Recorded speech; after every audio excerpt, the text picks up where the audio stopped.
Cheran sir உட்காந்துருக்காரு. Situation சொன்னோன்னே அப்படியே யோசிக்கிறாங்க. அப்படியே பார்த்தீங்கன்னா அப்படியே தேவா சார் சொல்கிறார், மணப்பாறை மாடு கட்டி அப்படின்னு போட்டார டக்குன்னு அப்படியே பிடிக்கிறாங்க. தஞ்சாவூர் மண்ணி எடுத்து தஞ்சாவூர் மண்ணு எடுத்து தாமிரபரணி தண்ணியை விட்டு சேர்த்து சேர்த்து செஞ்சது இந்த பொம்மை. என்னைக்கு அதுக்கு நான் காசு கொடுத்தேன்னா அது என்னுடைய பொருள். நீங்கள் பணம் வாங்காமல் எனக்கு வேலை செஞ்சீங்கன்னா நீங்கள் அதில் உரிமை கொண்டாடலாம். அவ்வளோ பெரிய ஹாலில் உலக தலைவர்கள்லாம் வந்திருக்கிற இடத்துல நம்ம படத்தினுடைய பொற்காலத்தினுடைய தஞ்சாவூர் மண் எடுத்து சாங்கு போட்டு அவ்வளோ பெரிய மனிதருடைய அடக்கம் நடந்துச்சு அப்படின்னா அதெல்லாம் நமக்கு எவ்வளவு ஒரு பெருமையான விஷயங்கள். மீனாங்க மட்டும் சாங்கு போடுறீங்க, எனக்கு ஒரு சாங்கு வேணும் சார்னு கவிஞர்கிட்ட உரிமையோட சண்டை போட்டேன்னா இருங்க சார் போட்டுறேன் அப்படின்னு சொல்லி போட்டேன் தான். அதே மாதிரி டேட் எனக்கு யாருக்கு எப்படி இருப்பாரு தெரியாது. நம்ம படம்னா முதலாள அவ்வளோ ஜாலியாக நல்ல நண்பர்களாக. உங்கள் அபிமான தங்கமயில் வாடிக்கையாளர்களுக்கு வழங்குகிறது நன்றி விழா சிறப்பு சலுகை. தங்கம் வாங்க தங்கமயிலுக்கு வாங்க. உங்களோட இப்ப நீங்க முதல் தயாரிப்பு இப்ப எனக்கு நகை அது ரொம்ப ஒரு பிடிச்ச கோபால எனக்கு தெரிஞ்சு அதெல்லாம் நித்தியடி பண்ணியிருந்தாரு பாண்டியராஜன் சார். அப்புறம் சுப்பிரமணிய சாமி ஒரு படம், அதெல்லாம் கொஞ்சம் அவ்வளவா சரியா போகாத அது மாதிரி சுப்பிரமணிய சாமி தான். கோபால பண்றாங்க. அந்த காஸ்டிங் சொல்றேன், அந்த மாதிரி ஒரு படம் நம்ம தயாரிக்கணும்னு எப்படி மனசு ஏன்னா அது ரொம்ப இன்ட்ரெஸ்டிங்கா பண்ணிருப்பாரு. அது குஷ்ப மேம் அவரு.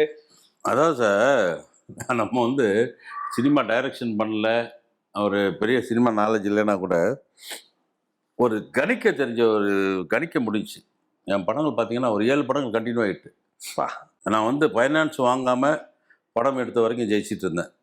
என்னைக்கு இப்போ நம்ம ஆஃபீஸில் ஃபைனான்ஸர் உட்காந்துருக்காங்க, நான் பெருமைகள்லாம் சொல்ல சார் ஃபைனான்ஸ் வாங்கிக்கோங்க சார்னு சொல்லிட்டு உட்காந்த நாட்களும் உண்டு. எதுக்கு நான் ஃபைனான்ஸ் வாங்கணும்னு சொல்லிட்டு நான் படம் எடுத்து ஒரு 7 படம் வரைக்கும் ஜெயித்தேன். என்னைக்கு ஃபைனான்ஸ்னு போகும்போது கதையில் கான்சன்ட்ரேஷன் போச்சு. இல்லாட்டி முழுக்க சாயங்காலம் எத்தனை மணி ஆனாலும் ஸ்பாட்டுக்கு போவேன். நம்ம இதெல்லாம் அன்னன்னைக்கு பேமெண்ட் செட்டில்மெண்ட் ஓகே போவேன். அந்த கதையில் கான்சன்ட்ரேஷன் பண்ணுவேன், என்ன நடக்குதுன்னு தெரியும். ஆனால் இன்றைக்கி என்ன தெரியுங்களா, என்ன எடுக்கிறோன்னு யாருக்குமே தெரியல. அப்போல்லாம் சார் சினிமா காலையில் முதல்ல சினிமா பூஜையை போட்டதும் அடுத்து கம்போசிங். இளையராஜா சாரோ தேவா சாரோ யாரோ ஒருத்தர் கம்போசிங்கில் போய் உட்காந்தோம்னா ஒரு நம்மள இதாக இருக்கும், சந்தோஷம். அங்கே உட்கார்றது ஒரு ஆர்மணி பெட்டி வச்சுட்டு எங்கன்னா ஆதித்யா இதில் ரூம் போடுவாங்க, வருவாங்க காலையில் எல்லாம் செட்டப்பாக வருவாங்க, உட்காந்து ஆரம்பிக்கலாம் சார் சொல்லி டைரக்டர் சிச்சுவேஷன் சொல்லுவார். அந்த கம்போசிங் பண்ணுவாங்க. நம்ம உட்காந்து பார்க்கும்போது அவ்வளோ ஒரு ஆனந்தமாக இருக்கும். நம்ம சஜஷன் சொல்லலாம், சார் இது ஓகே சார், இது இப்போ பிடிக்கல சார், உடனே டக்குன்னு மாற்றுவாங்க. இன்னைக்கு எதுவுமே தெரியலையே சார் வெளியில். இப்போ நமக்கு மியூசிக் போடுற அளவுக்குலாம் நாலேஜ் கிடையாது சார். ஒரு பாட்டு எழுதுகிற நாலேஜும் கிடையாது, ஒரு பாடுற நாலேஜும் கிடையாது. நல்லா இருக்கு நல்லா இல்லைன்னு சொல்ல தெரியும், ரசிக்க தெரியும். அதனால தான் என்னுடைய படங்கள் எல்லாமே பார்த்தீங்கன்னா உங்களுக்கு சாங்ஸ் எனக்கு இப்போ தேவா சார் ஆகட்டும், ராஜா சார் ஆகட்டும், SA. Rajkumar sir, Bharani sir போட்டு தீனா, எல்லா இதுலையுமே எல்லாமே சாங்ஸ் இட்டு. நம்ம ஒரு நல்ல ரசிகன், ஒரு பெரிய கலைஞர்லாம் கிடையாது, ஒரு நல்ல ரசிக்க தெரிஞ்ச சொல்லுவார் சார். கம்போசிங் அப்போ போவீங்களா, உட்காருவீங்களா? உட்காரு, எல்லா இதுவும் எனக்கு ரொம்ப பிடிக்கும். அது தேவா சார் கம்போசிங்னா ஜாலி இல்ல, எல்லாருமே சொல்லியிருக்காங்க அவரோட போனாலே ரொம்ப கலகலன்னு ஜாலியா இருக்கும் அப்படின்னு சொல்லி. ஜாலி ஒரு அந்த அட்மாஸ்பியர் ரொம்ப நல்லா இருக்கும். அவருக்கு ஒரு கிட்டாரிஸ்ட் போட்டு வச்சிருப்பாரு, அது தேவா சார் போட்டுக்கிட்டே போடுவார். இவர் அப்படிம்பார், அவரு உடனே வேற டிவியில் பார்த்துவார். சார் நல்லா இருக்கு அப்படின்னா ஜாலியாக போட ஆரம்பிப்பார். சார் பிடிக்கல சார் உடனே மாற்றுவார். இளையராஜா சார்லாம் நம்ம சஜஷன் சொல்ல முடியாது, ஆனால் பாட்டு பூந்தோட்டம்ல என்ன அருமையான பாடல் சார். ஐயோ எல்லாமே எனக்கு அதில் பொண்ணுமணின்னு ஒரு சாங் இருக்கும், அந்த போக்கு அவர் கங்கைமர் சார் எல்லாம் பாடிப்பாரு. ஆமாம் ஆமாம், என்ன மாதிரி பாட்டு அதில். ஐயோ இளையராஜா சார் ஒரு படம் தான் பண்ணேன், பூந்தோட்டம். தேவா சார் நிறைய படங்கள் பண்ணிருக்கேன். அவருடைய அனுபவங்களே ரொம்ப நல்லா இருக்கும். எல்லாமே ஹிட் இல்ல, பாட்டுலாம் வேற எல்லா பாட்டுமே ஹிட். ஆனந்த பொங்கல், சந்தித்தேவன், பொற்காலம் சாங்கெல்லாம் இன்னைக்கு என்ன சொல்லுங்க. சிங்கப்பூர்ல பெரிய பெருமை. சிங்கப்பூர் ஜனாதிபதி நாதன் சார் இறக்கும் போது எனக்கு இந்த பாட்டு போட்டுதான் என்னை அடக்கம் பண்ணுன்னு சொல்லி அவ்வளோ பெரிய ஹாலில் உலக தலைவர்கள்லாம் வந்திருக்கிற இடத்துல நம்ம படத்தினுடைய பொற்காலத்தினுடைய தஞ்சாவூர் மண் எடுத்து சாங்கு போட்டு அவ்வளோ பெரிய மனிதருடைய அடக்கம் நடந்துச்சு அப்படின்னா அதெல்லாம் நமக்கு எவ்வளவு ஒரு பெருமையான விஷயங்கள். என்னதான் பாடுற இப்போ எழுதினவர் இருந்தாலும் பாடினவர் இருந்தாலும் அந்த பாட்டை எடுத்தவன் நான். அதில் எனக்கு எவ்வளோ பெரிய பெருமை இருக்கணும். நிச்சயமா. இன்னைக்கு வரைக்கும் அது ஒரு பெரிய விஷயம் இல்லையா? அந்த அந்த அது சொல்லியிருக்கீங்க, ரொம்ப ஷார்ட் டைம்ல அதை வந்து ரெடி பண்ண சாங் அது. ஆனால் அது இன்னைக்கு இவ்வளோ பெரிய ஹிட் ஆயிருக்கு. ஆமாம், அது வந்து எப்படின்னா இன்னைக்கு கம்போசிங்கில் உட்காந்துருக்காரு தேவா சார், வைரம் சார் அங்கே வந்துட்டாங்க. இப்போ தான் பார்த்தீங்கன்னா ஒருத்தர் சுவிட்சர்லாந்தில் இருக்கார், ஒருத்தர் வேறு கண்ட்ரியில் இருக்கார். அவங்க 2 பேரும் உட்காந்து ஃபோன்லேயே பேசிக்கிறாங்க, இதெல்லாம் அனுப்பிச்சிக்கிறாங்க. அப்போ அப்படி இல்லை, வைரம் சார் அங்கே வருவார், தேவா சார் காலைல உட்காந்து பண்ணி போட்டிருக்கும்போது இந்த சாங்கை வந்து இது பண்ணுறாங்க.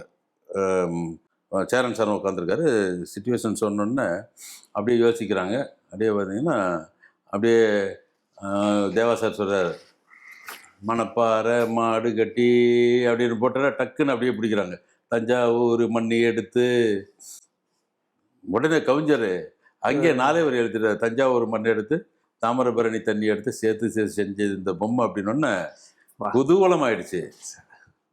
இது மட்டும் பண்ணாங்க, ஆரம்பம் மட்டும் பண்ணாங்க.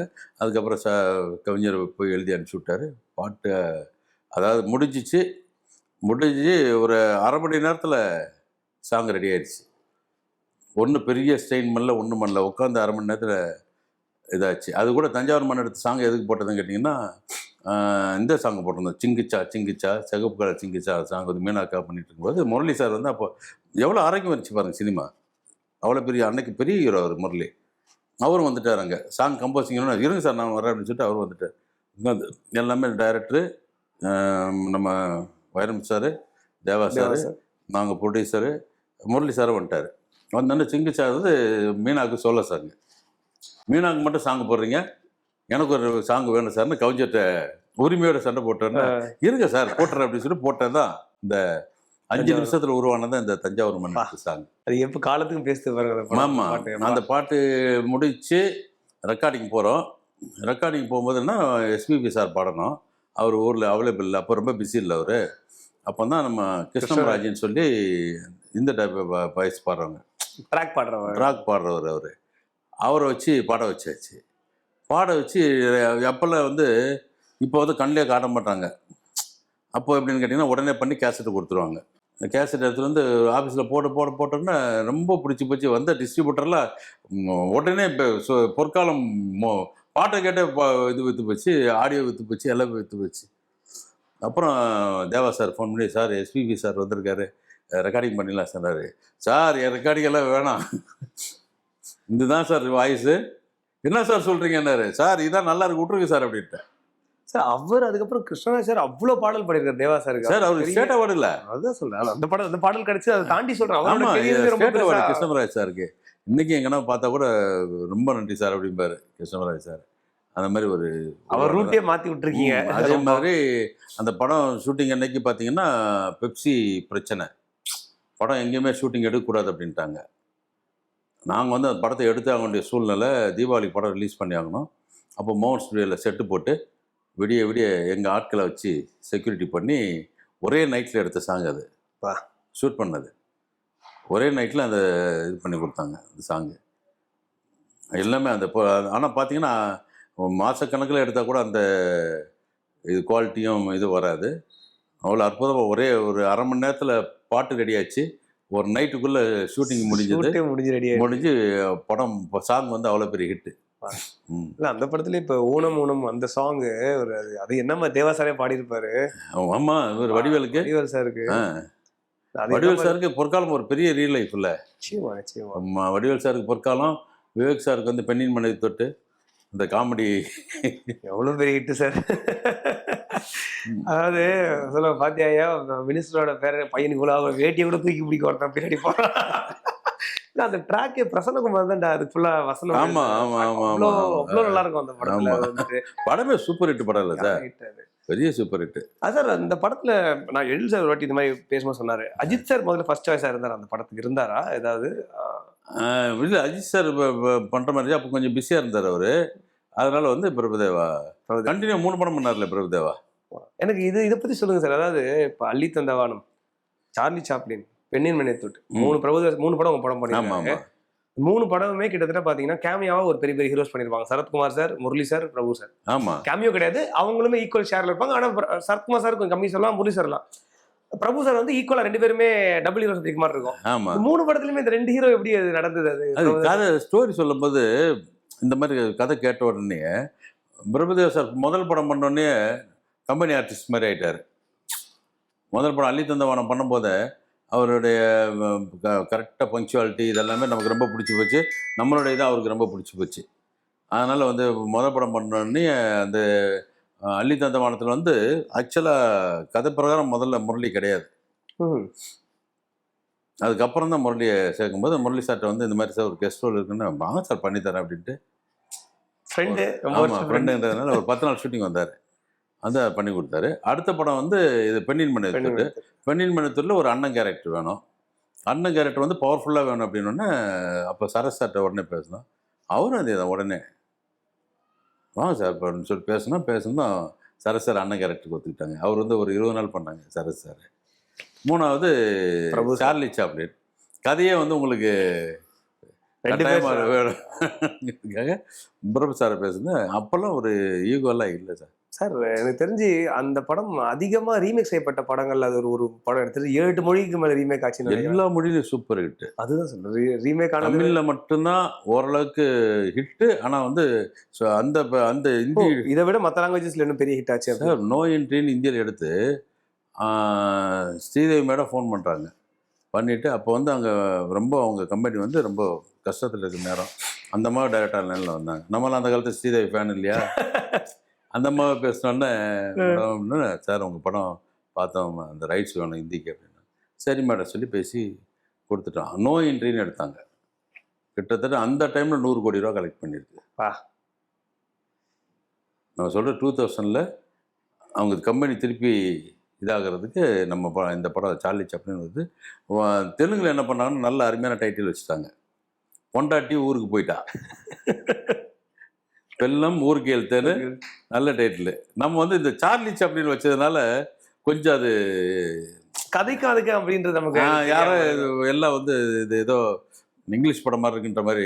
ஆனால் அது ரிப்பீட் வாட்ச் படம் சார். அது வந்து டிவியில் எப்போ போட்டாலும் டக்குன்னு வேணா வந்து ரொம்ப அழகாக ஸ்க்ரீன் பிளே பண்ணிருப்பாரு சக்தி சிதம்பரம் சார். அப்புறம் நடிச்ச எல்லாருமே இப்போ லிவிங்ஸ்டன் சார், இவங்க பிரபு சார், பிரபுதேவ் ஒரு ஃப்ரெண்ட்ஸ் கேங், அங்கே பொண்டாட்டிங்கெல்லாம் ஒரு கேங் இருப்பாங்க. அந்த பிரபு சார் ஏமாத்திட்டே இருப்பாரு எல்லாத்துலயுமே. டிராப்ல வந்து பிரபுதேவ் சார் மாட்டுறது ரொம்ப கொஞ்சம் மிஸ் ஆச்சுன்னா கூட தப்பா போயிடும். ஆனா பிரமாதம் ஹேண்டில் பண்ணியிருப்பாரு டைரக்டர். ஒரு கேரக்டரையும் அழகா பண்ணியிருப்பாரு. சுந்தர் சி சார் பண்ணுவார்ல, அந்த மாதிரி இவரு ரொம்ப அந்த இது இந்த சீன் எல்லாம் வந்து மோனல் வர சீன் சொல்றீங்களா? ஆமா, அந்த வீட்டுக்குள்ள ஒளிஞ்சிருவாங்க. ரொம்ப அழகா ஹேண்டில் பண்ணியிருப்பாரு. நல்ல டைரக்டர் சக்தி சிதம்பரம், அருமையான டைரக்டர். அவர் கொஞ்சம் படம் கூட எடுக்காம இருந்து சொந்த படம் எடுக்காம டைரக்டரா போயிருந்தாருன்னா இன்னைக்கு டாப்ல இருந்திருப்பாருங்க. இப்போ நீங்க இந்த படம் சார்லி சாப்ளின் சொல்றீங்க, பிரபுதேவ் சார் பள்ளி தந்தவானம் சொல்லும்போது அந்த ட்ராக், ஏன்னா எப்படி பெண்ணின் மனிதத்தூர்ல ஒரு கதையோட இருப்பாரு விவேக் சார், பட் இதுல தனி ட்ராக் இருக்கும் தமிழ்னு சொல்லிட்டு வந்துட்டு இல்ல சார். அது என்னாச்சுன்னு கேட்டீங்கன்னா, அது நம்ம சில பேரை பத்தி சொல்றது அவங்களுக்கு இதா இருக்கும். படம் வந்து பாதி ஷூட்டிங் போன பிறகுதான் கதை வந்து ஏதோ ஒரு குளறுபடின்றது புரிஞ்சுது. ஸோ இதை காப்பாற்றணும்னா வேற வழி இல்லைன்னு சொல்லிட்டு தான் முரளி சார் ஆட் பண்ணி, லைலாவை ஆட் பண்ணி. லைலாவுக்கு முன்னாடி முதல்ல லைலா கிடையாது. ஓகே, அங்கே பாம்பே பொண்ணு தான், அவங்க பேர் ஏதோ நல்ல நேம், அது அவங்க தான் ஹீரோயின். அதுக்கப்புறம் லைலா, முரளி, விவேக் சார்கிட்ட கூப்பிட்டு வச்சு பேசி இந்த மாதிரி எனக்கு ஒரு பண்ணுங்கன்னா நான் பண்ணித்தரேன் சார்னு சொல்லி ட்ராக் வந்து ஃபிலிம் சிட்டியில் வச்சு பண்ணது.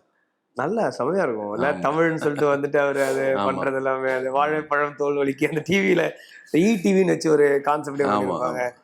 ஆமா சார், என்ன சாங் சார் அந்த படம் வித்யாசாகர் சாருக்கு? ஐயோ சாங் நம்ம பட்டி தொட்டி உலகம் ஃபுல்லா ஒழிச்சு சாங். கண்ணாலே மியா மியா வந்து வாடி வாடி நாட்டு கட்ட கண்ணாலே மியா மியா எல்லாமே பெரிய ஹிட். தோம் தோம் தித்தி தோம் எல்லாமே ஒரு பெரிய சார் சூப்பரா பண்ணிருப்பாங்க. நமக்கு எல்லா மியூசிக் டைரக்டருமே சார் பாருங்க ரொம்ப பிரமாதம். பரணி சார் ஆகட்டும், வித்யாசாகர் சார் ஆகட்டும், ராஜ்குமார் சார் ஆகட்டும், எல்லாமே நம்ம படங்கள் எல்லாமே சூப்பர் ஹிட் சாங்ஸ் தான். அதே மாதிரி இதுல நமக்கு இப்போ இமான் சார் பண்ணியிருக்காரு மேம்போ, பிரமாதமான சாங். ஃபர்ஸ்ட் டைம் இல்லை நீங்க இமான் சார் ஃபர்ஸ்ட் டைம். நல்ல அருமையான கலைஞர். இவர் கலைஞர் நல்ல பாட்டு வந்து பிரமாதமாக போட்டு கொடுத்துருக்காரு. இளையராஜா சாரோட கம்போசிங்ல நீங்க சொன்னீங்க, இப்போ இவங்களதெல்லாம் தேவா சார் தான் சொன்னீங்க. இப்போ அவரோட போனால் சஜஷன்ஸ் கொடுக்க முடியாது. பட் ஆனால் கம்போசிங் அப்போ எப்படி இருந்தது உங்களுக்கு? அவரோட இருந்தது ஞாபகம் இருக்கா? சார் அப்போ நாங்கள் போன நேரத்தில் நாங்கள் சினிமாவுக்கு புதுசு, ராஜா சார் டாப்பில் இருக்கார். அப்போ எப்படி இருக்கிறது தெரியும்ல, அவரை பார்க்கணுன்னாலே அங்கே போய் நிற்கணும். ஏவிஎம்மில் ஏவிஎம்மில் ரெக்கார்டிங் ரூம் ஒன்று இருக்கும், ராஜா சார் ரூம் ஒன்று இருக்கும். எப்போ நாங்கள் ப்ரொடியூசர் பார்க்க முடியும்னா, ஒரு பெல் அடிப்பாங்க, பெல் அடித்தாக்க அவர் வெளியே வர்றாருன்னு அர்த்தம். அந்த டைமில் போய் நிற்கணும். அவர் பார்த்துட்டு யாரை கூப்பிட்றாரோ அவங்க தான் போய் மீட் பண்ண முடியும். அப்படி இருந்த நேரம். அந்த டைமில் தான் இந்த சாங்கு கம்போசிங்கில் அவர் கூட உட்காந்த அனுபவம் வந்து நமக்கு ஒரு மெய்சிலிருக்க வைக்கக்கூடிய, நம்ம அப்போ தான் புதுசாக தயாரிப்பாளராக போகிறோம்.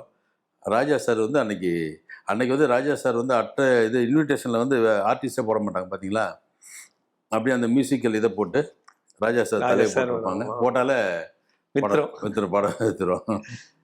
அப்படி இருந்த நேரம் ராஜா சார். அந்த டைமில் வந்து உண்மையில் அது அந்த கம்போசிங்கில் உட்காந்த அனுபவங்கிறது ரொம்ப ஒரு என்ன சொல்லுவாங்க, ஒரு மெய்சில் இருக்கக்கூடிய விஷயமா தான் இருந்துச்சு. அது ஒரு மாதிரி இப்போ இந்த தலைமுறையில் அந்த பாடல்களுக்கு, ஆனால் அது ரொம்ப எக்ஸ்ட்ராடனரியான சாங்ஸை கொடுத்துருப்பாரு அந்த படத்தில். ஒரு வெரைட்டி பிரமாதம் கொடுத்தாரு சார். அதே மாதிரி இனியெல்லாம் சுகமுக்கும் ஃபஸ்ட்டு அப்போ ராஜா சார் அப்பயும் ரொம்ப நல்ல பீக்கில் இருக்காங்க. அப்போ தான் நாங்கள் கமிட் பண்ணும்போது சொன்னார், ஏன் நீங்கள் எல்லாம் நல்ல பிஸ்னஸ் பண்ணிட்டீங்க, எதுக்கு சினிமாவுக்கு வரீங்கன்னு தான் கேட்டார். பாருங்கள், அந்த காலத்துலேருந்து சினிமானாலே ஒரு இதாக இருந்திருக்கு. இல்லை சார் இது மாதிரி ஓகே அப்படின்னு சொல்லிட்டு பண்ணிட்டாரு. படம் ட்ராப் ஆனதும் முதல்ல கூப்பிட்டு எங்களுக்கு அட்வான்ஸை திருப்பி கொடுத்தது இளையராஜா சார் தான் சார். ஆனால் இப்போ நிறைய அந்த மாதிரி அவருக்கு எதிர்மறையாக நிறைய விஷயங்கள் வருது தெரியுமா? இப்போ வந்து காப்பி ரைட்லாம் சொல்லும் போது வந்து இந்த மாதிரி வந்து கேட்குறாரு, ஸ்ட்ரைக் அடிச்சிடறாரு எப்பத்தாலும் சொல்லி. ஆமாம், அப்படி சொல்றவங்களுக்குலாம் உங்களுக்கு இந்த பதில் சொல்லிட்டீங்க ஆல்ரெடி. பாருங்க, நாங்கள் கொடுத்த அட்வான்ஸாக கொடுத்துட்டாருன்னு சொல்லிட்டு. ஆமாம். நீங்கள் உங்களோட தனிப்பட்ட முறையில் நீங்கள் பழகினதுல சொல்கிறேன் நான் அது சொல்லாமல் வேணாமன்னு தெரியல. சில சார் ஒரு பொருள் வந்து இப்போ நான் இந்த படத்தில் ஒரு படம் எடுக்கிறேன்னா, இது லாபம் வந்தாலும் நான் தான் அனுபவிக்கிறேன், நஷ்டம் வந்தாலும் நான் தான் அனுபவிக்கிறேன். ஆனால் நான் போட்ட பணம் அந்த பொருளுக்காக. என்னைக்கு அதுக்கு நான் காசு கொடுத்துக்கணும், அது என்னுடைய பொருள். நீங்கள் வந்து பணம் வாங்காமல் எனக்கு வேலை செஞ்சீங்கன்னா நீங்கள் அதில் உரிமை கொண்டாடலாம். பணம் வாங்கிட்டீங்க, நீங்கள் எனக்கு வேலை செஞ்சதுக்கு நீங்கள் பணம் வாங்கியாச்சு, நீங்கள் உரிமை கொண்டாடுறது எந்த விதத்தில் நியாயம் கிடையாது. இன்றைக்கி அந்த உங்களை வச்சு படம் எடுத்த எல்லாருமே கோடீஸ்வரனை போய் உட்காந்துடல. நிறைய கஷ்டப்படுற தயாரிப்பாளர் நிறைய பேர் இருக்கான். இன்றைக்கி அந்த ஒரு பாட்டுன்னு ஒரு ராயல்ட்டி வந்துச்சுன்னா அதில் வர்றது வந்து அவனுக்கு யூஸ் ஆகும். உங்களுக்கு வந்து அந்த கடல் தண்ணியில் ஒரு கிளாஸ் தண்ணி ஊற்றுன மாதிரி தான். ஆனால் அவனுக்கு காலி கிளாஸில் ஃபுல்லாக தண்ணி கிடைச்ச மாதிரி இருக்கும் அவனுக்கு. இதை யோசித்து அவர் விட்டு போகலாம். ஆனால் இது வந்து பெரிய இஷ்யூ ஆக்கிட்டு. ஆனால் எல்லா இசையமைப்பாளர்களுக்குமே அந்த ராயல்ட்டி போயிட்டு தான் இருக்கு இல்லைங்களா சார்? போயிட்டுருக்கு. இது வந்து ஒரு என்ன காரணம்னு புரியல சார் எனக்கு. உன் பொருள் என்னதுன்னு சொல்லி இது பண்ணுறது வந்து ஏற்றக்கூடிய விஷயம் இல்லை. ஆனால் போயிட்டுருக்கு. இது ஒன்றும் பண்ண முடியாதுன்னு வைங்களேன். இல்லை, அதான் நீங்கள் சொல்லும் போது இந்த விவாதம் போய்கிட்டே தான் இருக்குது ரொம்ப வருஷமா இல்லைங்களா? ஆமாம். இதை ஒரு பெரிய ஆர்குமெண்ட்டாக போய் பண்ணோம்னா ஒரு ஆகும் சார். எதுக்கு அது தேவையில்லாத இஷ்யூ பண்ணிக்கிட்டு. புரியுது. நான் மிஞ்சி போனால் இந்த படம் பண்ணுவேன், இன்னும் நல்லா இருந்தால் இன்னும் ஒரு படம் 2 படம் பண்ணால் பண்ணுவேன், அவ்வளோதான். இருக்கிறவங்க போராடிக்கிட்டு நமக்கு எதுக்கு அது? தள்ளி நிற்போம். நம்ம எல்லாத்தையும் நல்ல பேர் எடுத்துகிட்டு போயிடுவோம். உங்களோட படங்கள்ல நீங்க இப்போ ஹீரோஸை பத்தி நிறைய நீங்க சொல்லியிருக்கீங்க. இப்போ கார்த்திக் சார் ஆகட்டும், முரளி சார் ஆகட்டும், பிரபுதேவா சார் சொல்லுவோம். ஒரு முக்கியமான ஆள் வந்து ஒரு மனிதர் வந்து மணிவண்ணன் சார். அதாவது வந்து உங்களோட முதல் படத்துல இருந்து கோபால இருந்து முக்கியமா நிறைய படம். பாட்டாளில இப்ப நினைச்சாலும் அந்த காமெடி சீக்வன்ஸ்ல வந்து அவரும் அழைக்கிருப்பாங்க. வடிவேலும் ஆனந்த பூங்காற்றே அவரோட ஒர்க் பண்ணது எப்படி இருந்து அனுபவம்? அதெல்லாம் அது கோபால பண்ணும்போது எங்களுக்கு நாங்கள் புதுசு தானே ப்ரொடியூசரு. மணிவண்ணன் சார்ட்ட பாண்டியராஜ் சார் தான் கூப்பிட்டு போகிறாரு. டேட் இல்லை. இப்போ பாண்டியராஜ் என்ன சொல்கிறாருன்னா, சார் நீங்கள் சாப்பிட போவீங்களே பிரேக்கு, அதில் 1 மணி நேரம் வந்துட்டு போங்க அப்படின்னா இவர் மணிவண்ணன் சார் சிரிச்சிட்டாரு. என்ன பாண்டியராஜன், ஒரு ஹாஃப் டே 1 டே கேட்ட கூட பரவாயில்ல, 1 ஹவர் இருந்தால் போதும், நீ வாங்க சார் போதும் அப்படின்ட்டாரு. அந்த மாதிரி தான் வந்தார். படம் பார்த்தீங்கன்னா தெரியும். அவர் என்ட்ரியே அந்த மிலிட்டரி ட்ரெஸ்லாம் போட்டு 1 ஹவர் 2 ஹவர் தான் கால்ஷீட். அவர் கால்ஷீட் அதை வச்சு எடுத்தது. ஆனால் படத்தில் பார்த்தீங்கன்னா ரொம்ப ஹைலைட்டாக இருக்கும். படம் பண்ணார்.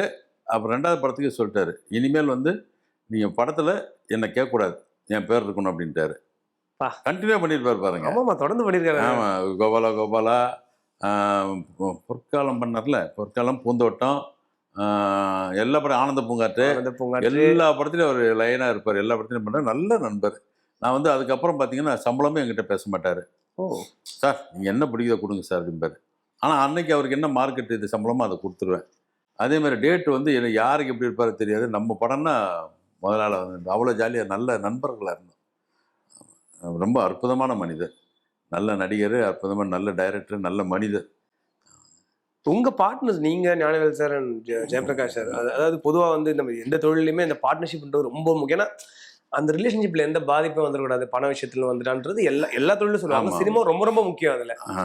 ஸோ உங்க 3 பேருக்குள்ள இருக்கிற அந்த நட்பு, அது வந்து அது இன்னைக்குமே அதை பிரிச்சு பேசுறது இல்லை. இப்போ ரோஜா கம்பெனிஸ், காஜா மைதீன் இருக்கு, பட் இருந்தாலும் அந்த ஜேபி சார், ஞானவேல் சாருமே அது எப்பவுமே அந்த பேர்கள் அதை பிரிச்சு பேசினது கிடையாது. இல்லை, அது என்னன்னா ஆரம்பத்தில் வந்து சினிமா ப்ரொடியூஸ் பண்ணுறதுல எனக்கு தான் ஆசை. பிரகாஷ் சாருக்கு வந்து சினிமா பிடிக்காது. ஆனா இன்னைக்கு அவ்வளவு ரொம்ப பாப்புலரான அவர் தான் நடிகர். ஞானவேல் சாருக்கு சினிமா ஆசை உண்டு. இப்போ நானும் அவர் சேர்ந்தா பிரகாஷ் சாரை உள்ள கொண்டு வர்றோம். 3 பேர் சேர்ந்தா பண்ணுறோம். இப்போ மொதல் படம் சுட்டி குழந்தை பண்ணால் படம் நல்லா போயிடுச்சு.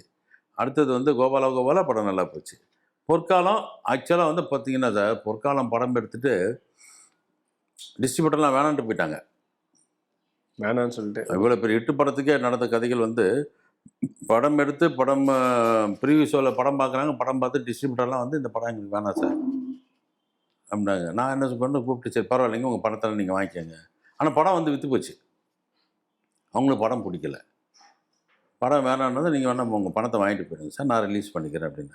இல்லை பணமெல்லாம் வேணாம் சார், நாங்கள் ரிலீஸ் பண்ணுறோம், படம் ரிலீஸ் பண்ணுறோம், அதுக்கப்புறம் வந்தால் நீங்கள் மிச்ச பேலன்ஸ் தான் கொடுத்துருங்க சார் அப்படின்ட்டாங்க. அப்போ வந்து அன்றைக்கி நம்ம மேலே இருந்த ஒரு நம்பிக்கை. சரின்னு படத்தை ரிலீஸ் பண்ணால் படம் சூப்பர் டூப்பர் ஹிட். ஆனால் பொற்காலம் வந்து படம் ஃப்ளாப் ஆயிருச்சுன்னா நான் வந்து சினிமா அதோட ஏற கட்டிட்டு வேறு தொழிலுக்கு போகிறதா இருந்தால் தப்பிச்சிருப்போம். அன்றைக்கி டிரான்ஸ்போர்ட் இருந்துச்சு, பெட்ரோல் பங்க் இருந்துச்சு, அதை பார்த்துட்டு நிம்மதியாக போயிருப்போம். அது வந்து இவ்வளோ கஷ்டப்பட்டு இருக்கிறதுனால பொற்கால படம் பெரிய ஹிட் ஆகிடுச்சு. ஹிட் ஆகி யாரை கொஞ்சம் இது பண்ணோன்னா சரி இன்னொரு படம் பண்ணுவோன்ட்டு தான் பூந்தோட்டம் பண்ணோம். பூந்தோட்டம் படம் வந்து நல்ல படம், ஆனால் ஆவரேஜ். அப்போ அவங்க 2 பேரும் என்ன பண்ணாங்க, Gnanavel sir, Prakash sir, sir நாங்கள் இனிமேல் சினிமா வரல சார், நீங்கள் நான் பிரிஞ்சிடறேன் அப்படின்னா நான் என்ன சொன்னேன், நான் ரோஜா கம்பெனிஸ் வச்சு நான் பண்ணிக்கிறேன் சார்னு சொல்லிட்டு தான் அடுத்தது ஆனந்த பூங்காற்று படம் சூப்பர் ஹிட்டு, பன்னீர் மணத்தொட்டு super hit, Vanchinathan super hit, எல்லா படமும் கண்டினியூவாக நமக்கு சார்லி சாப்ளின் எல்லா படங்களும் அள்ளி தந்தவன் இருந்தால் எல்லாமே நல்ல ஹிட் படங்கள் தான். அப்படியே நம்ம கண்டினியூவாக போய்ட்டு கடைசியில் 2007க்கு மேலே கொஞ்சம் என்னைக்கு வந்து நான் சின்ன ஆர்டிஸ்ட் சொல்லக்கூடாது, அன்றைக்கி வந்து இருந்ததில் பிரபுதேவா இருக்கட்டும், சரஸாக இருக்கட்டும், எல்லாமே வச்சு பண்ணும்போது சேஃப்டியான ஒரு பிஸ்னஸ் இருந்துச்சு, சேஃப்டியாக இருந்தேன். என்னைக்கு பெரிய கோடிக்கணக்கில் வாங்குகிற ஆர்டிஸ்ட்டை போனோன்னா அன்னைக்கு தடுமாறிட்டேன். பாருங்கள் அழகாக பிரபுதேவா, சரத்குமார், பிரபுதேவா, முரளி வச்சு 3 படமும் ஹிட்டு. அது எல்லாமே 2 ஹீரோ படம். அது 2 ஹீரோ படம் ரொம்ப சேஃப்டியாக இருந்துச்சு, எல்லாம் பண்ணிச்சு. சில நேரத்தில் நம்ம மனுஷனுக்கு ஆசை ஜாஸ்தி தானே. ஜனா மெயினாக வந்து அது ஜனா வந்து பெரிய அடி. அது ஆயிடக்கூடாது. அது ஆக்சுவலாக வந்து பார்த்திங்கன்னா ஜனாவனுடைய கதை வந்து கலிக்கலம்னு ஒரு கதை, மலையாளத்தில் சூப்பர் ஹிட்டான படம். அது எஸ்என் சாமி தான். கேரளாவில் வந்து சார் டைரக்டர் இவங்களை விட கதாசிரியருக்கு ரொம்ப பெரிய மரியாதை இருக்கும். எஸ்என் சாமி அப்படின்னா இன்னைக்கு டாப் ரைட்டர். அவர்கிட்ட வாங்கின கதை அது. வாங்கி அவர் இங்கே வந்து உட்காந்து கதை வசனம் எல்லாமே எழுதி ரெடியாக இருந்த நேரத்தில் சதி பண்ணி இந்த படத்தை எடுக்காமல், இந்த ஜனாவை எடுக்காமல் 3 வருஷம் இழுத்தடிச்சு இந்த கலிக்கலம் படத்தை அதே ஆக்டரு, வேறு டைரக்டர், வேறு ஒரு பெரிய டைரக்டரு, ப்ரொடியூசர் வந்து அஜித் கூட இருந்த ப்ரொடியூசரு, 3 பேர் சேர்ந்து கலிக்கலத்தை படமாக எடுத்து படத்தை ரிலீஸ் பண்ணிட்டாங்க. நான் அந்த கதை இல்லாமல் வேறு எதையோ தாறுமாறாக போட்டு எடுத்து மிக்ஸ் பண்ணி படம் நம்ம அந்த டைம்லேயே எனக்கு கிட்டத்தட்ட 9-10 கோடி ரூபா லாஸ். எவ்வளவு பெரிய அது நம்ம தொகை. சினிமாவுக்கு செட்பேக் ஆகிறதுக்கு அது அந்த படம் வந்து முக்கியமான ஒரு காரணம். வருடம் முழுவதும் ஆதரவு தரும் வாடிக்கையாளர்களுக்கு தங்கமயில் வழங்கும் நன்றி விழா. சிறப்பு சலுகையாக நீங்கள் வாங்கும் ஒவ்வொரு 10 கிராம் தங்கத்திற்கும் 40 கிராம் வெள்ளி இலவசம். இச்சலுகை மார்ச் 22 வரை மட்டுமே.